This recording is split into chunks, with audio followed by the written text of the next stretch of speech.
નમસ્કાર દર્શક મિત્રો, GJ10 ન્યૂઝ બ્લોગ ચેનલમાં આપનું હાર્દિક સ્વાગત છે। જોઈએ આજના કેટલાક મુખ્ય સમાચાર।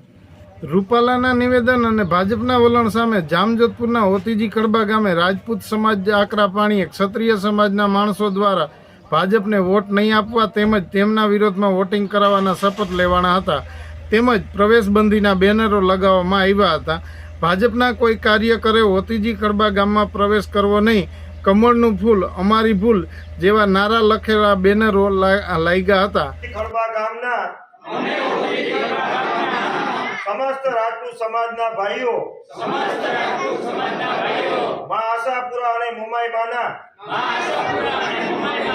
સોગન ખાઈને બધાએ એવું નક્કી કરીને કે ભાજપ વિરુદ્ધ મતદાન કરશું અને તેની વિરુદ્ધમાં મતદાન કરાવશું।